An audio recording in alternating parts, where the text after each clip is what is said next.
नमस्कार, आप देख रहे राष्ट्र समाचार। उत्तर भारत की फिल्म सिटी के नाम से मशहूर नोएडा स्थित मारवा स्टूडियो में 8वें राइटर्स मीट 2023 साहित्य लेखन और चुनौतियों पर परिचर्चा का आयोजन किया गया। दीप प्रज्वलन और गणेश वंदना के साथ कार्यक्रम की शुरुआत की गई।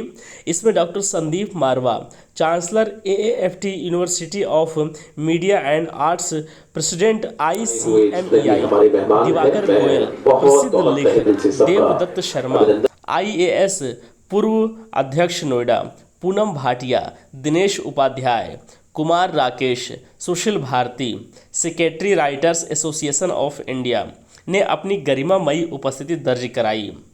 कार्यक्रम में उपस्थित अतिथिगण को पुस्तक भेंट कर उनका स्वागत किया गया।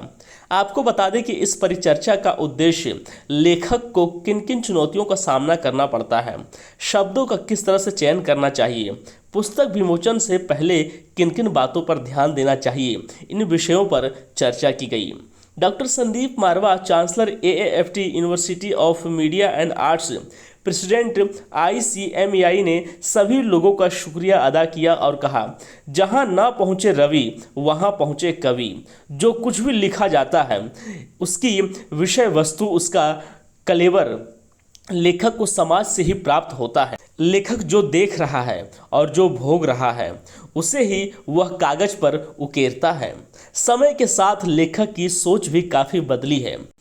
साथ ही मौजूदा अतिथिगण ने भी इस पर अपने अपने विचारों को साझा किया।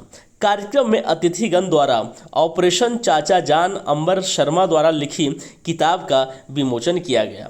कार्यक्रम में डॉक्टर संदीप मारवा द्वारा उपस्थित अतिथिगण को सर्टिफिकेट देकर सम्मानित किया गया। कार्यक्रम के अंत में Sushil Bharti, secretary writers association of India द्वारा सभी अतिथिगण का धन्यवाद ज्ञापन किया गया। ये मेरा सौभाग्य है कि मैं राइटर्स एसोसिएशन ऑफ इंडिया का अध्यक्ष हूँ और देश भर और दुनिया भर से बहुत सारे लेखक, ऑथर्स, राइटर्स, पोइट्स जो है इस संस्था से जुड़े हुए हैं। पिछले 8 साल से हम लोग ये हर साल एक गोष्ठी करते हैं जहाँ पर विभिन्न मुद्दों के ऊपर चर्चाएं होती हैं। राइटर्स की क्या क्या प्रॉब्लम्स हैं, राइटिंग की क्या क्या प्रॉब्लम है, बदलती हुई भाषाओं की क्या वजह हैं, ये सारी बातें विभिन्न क्षेत्रों से जुड़े हुए अलग अलग राइटरों के मुंह से सुनाई देती हैं। और उसके साथ हमारे पास एक बहुत सारा ऐसा मैटर एकत्र हो जाता है जिसको लेकर हम लोग अपने अगले ग्लोबल लिटरेरी फेस्टिवल की तैयारी में जुट जाते हैं। 9वां ग्लोबल लिटरेरी फेस्टिवल सितंबर एंड में हमने तय किया है और जिसकी तैयारी इसी राइटर एसोसिएशन ऑफ इंडिया की चर्चा से शुरू होती है। बहुत अच्छे अच्छे सुझाव आए, उन तमाम सुझावों को हमने नोट किया है और आने वाले दिनों के अंदर हम लोग उनका पूरा इस्तेमाल करेंगे। सबसे बड़ा सुझाव तो ये भी आया कि जो हम हर साल एक इतनी बड़ी राष्ट्रीय गोष्ठी करते हैं वो क्वार्टरली होनी चाहिए, हर 3 महीने के बाद होनी चाहिए, ताकि हम लोग ज़्यादा से ज़्यादा राइटर्स को इसमें इन्वॉल्व कर सकें। साल का ज़रूरी बात है कि एक दिन जो है वो सबको नहीं भा सकता। अगर यही बात साल में 4 दफ़ा अलग अलग डेटों पे चर्चाएं चलेंगी तो बहुत सारे लोग उन तारीखों के ऊपर समय निकाल कर यहाँ तक पहुँचेंगे। तो इसको सुझाव को भी हमने ले लिया है। आने वाले दिनों में अब हो सकता है कि हर 3 महीने के बाद ही राइटर्स मीट हुआ करेगी। ग्लोबल फेस्टिवल जो लिटरेचर का हम लोग करते हैं, जबकि उसको आज सारी दुनिया पहचानती है और ये बात मैंने इसी मंच से आज लोगों तक पहुंचाने की कोशिश की कि तकरीबन 70 मुल्कों के देशों ने हमें अपना कल्चर एम्बेसडर नियुक्त किया है और इस बार ग्लोबल लिटरेरी फेस्टिवल में ये तमाम 70 देश डायरेक्टली या इनडायरेक्टली हमारे साथ फिर से एक बार भाग लेंगे और जो हर साल बढ़ता चला जा रहा है। पिछले साल अगर ये 50 थे तो इस साल एक साल में 20 देश और हमारे साथ जुड़े हैं। तो मैं समझता हूँ कि अपने आप में ही ग्लोबल लिटरेरी फेस्टिवल एक बहुत बड़ा भव्य मेला होने वाला है। सर, 1000 राइटर्स सभी जुड़े हुए हैं एसोसिएशन में, क्या लक्ष्य है अगले 5 सालों में, कितने राइटर्स को देश के जोड़ेंगे? देखिए, ये तो ऐसा है कि अगर आप ढूंढना शुरू करेंगे तो हर गली में एक राइटर है, हर कूचे पे कोई ना कोई एक राइटर है। हिंदी भवन के बाहर चाय बेचने वाले भी राइटर हैं जो शायद मुझसे भी ज़्यादा अच्छा जानते हैं और लिखते हैं। तो ये तो भाव है, लिखना एक भाव है। जहाँ आपकी अंतरात्मा से आवाज़ आती है, अच्छी विचारधारा पैदा होती है, भावनाएं पैदा होती है और आप में लिखने की अगर क्षमता है तो राइटर हैं। अब पॉइंट ये आता है कि वो राइटर अगर उठकर हमारे पास आता है, हमारे साथ जुड़ता है, तभी हम उसकी मेंबरशिप को यहाँ पर जोड़ सकते हैं, जबकि हमारी मेंबरशिप जो है वो निःशुल्क है। हम कोई पैसा नहीं लेते किसी राइटर से, जबकि उसे साल भर उसको हम सेवाएं प्रदान करते हैं, उनके लिए गोष्ठियां करते हैं, किताबों को रिलीज करते हैं, राइटर्स को टेलीविजन प्रोग्राम बना के देते हैं, टीवी प्रोग्राम बना कर देते हैं, उनकी किताबें छपवा के देते हैं।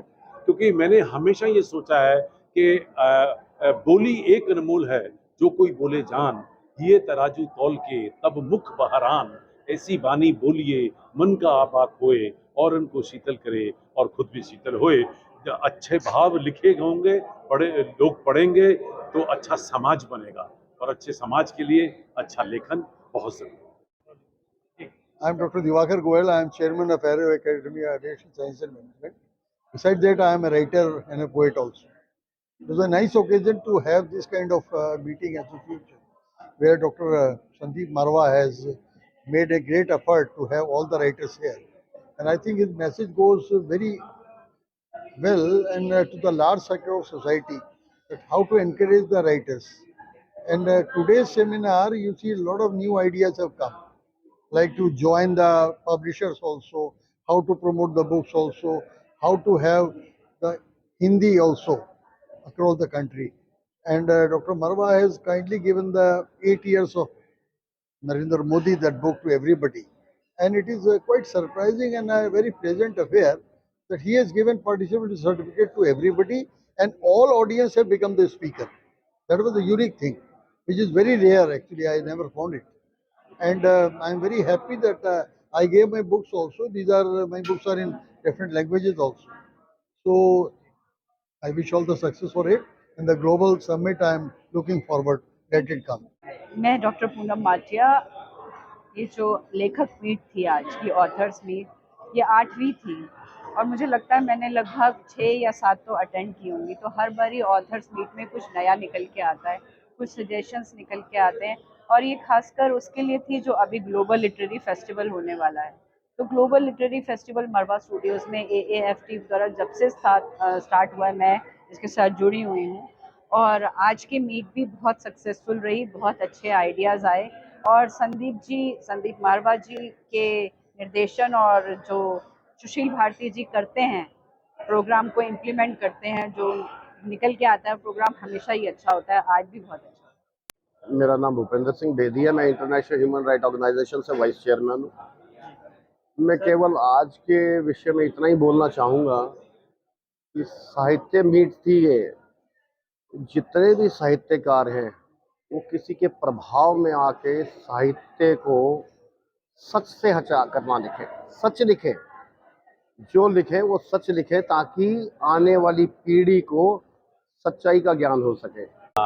मेरी किताब ऑपरेशन चाचा जान का आज विमोचन हुआ और ऑपरेशन चाचा जान जो है वो हाफिज सईद के ऊपर जो हमला हुआ था उसके ऊपर है कि किस तरीके से कौन लोग थे, कि पूरी प्लानिंग किस तरीके से हुई। कहानी शुरू होती है 2018 से बहरीन से, जहाँ पे अली बुदेई जो कि एक इंडिया का मोस्ट वांटेड गैंगस्टर है, उसकी गोल्ड शॉप से ये कहानी शुरू होती है और इसमें फिर कैरेक्टर्स आते हैं कि कैसे TTP जो तारीख तालिबान पाकिस्तान है वो इन्वॉल्व होता है, कितना पैसा दिया गया, किस तरीके से पैसा पहुंचाया गया और कैसे पूरी प्लानिंग की गई। ये पूरी कहानी बताई जाती है ऑपरेशन चाचा जान में, क्योंकि हाफिज सईद के ऊपर $10 मिलियन का इनाम है US और UN के द्वारा। तो वो एक इनाम लेने की तरीका था और कुछ लोगों का ये था कि मुंबई 2008 में जो हमला हुआ था उसका बदला लेने का कोशिश थी। तो ये पूरी कहानी जो है सच बताती है कि किस तरीके से ये पूरी प्लानिंग हुई और इन्वेस्टिगेट करने के साथ इसमें मैंने वो सारे साक्ष्य दिए हैं, चाहे वो किसी के पासपोर्ट की कॉपी हो, चाहे ID हो, चाहे रेंट एग्रीमेंट हो,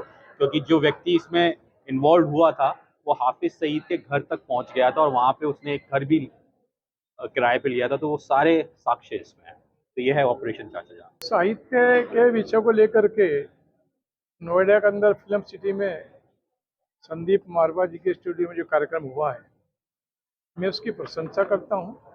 लेकिन राष्ट्र के अंदर आज सामाजिक सद्भाव कुटुंब प्रबोधन, सामाजिक समरसता, इनका अभाव आया है।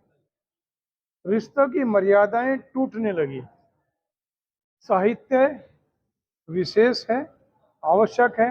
भारत को भारत लगना चाहिए, इंसान को इंसान लगना चाहिए। ये जो पेंसिल है ना, ये मैंने इसलिए ली है, ये लिखने का कार्य करेगी, लेकिन ये तो लिखती ही नहीं। जब नहीं लिखती तो मैं इसको क्या करूँगा? जो पेंसिल लिखेगी मैं वो लूँगा। आज की तारीख में हम लोगों को किसी भाषा भाषी से परहेज नहीं है, न किसी से विद्वेष है, लेकिन भारत की पवित्र भूमि के ऊपर रह करके जो साहित्य के अंदर आज की तारीख में तरह तरह की प्रॉब्लम्स आई हैं, चित्र और चलचित्रों के अंदर जो घिनौना सच परोसा गया है, या सच को न लाया जाना या तोड़ मरोड़ के पेश करने देश के अंदर हुआ है।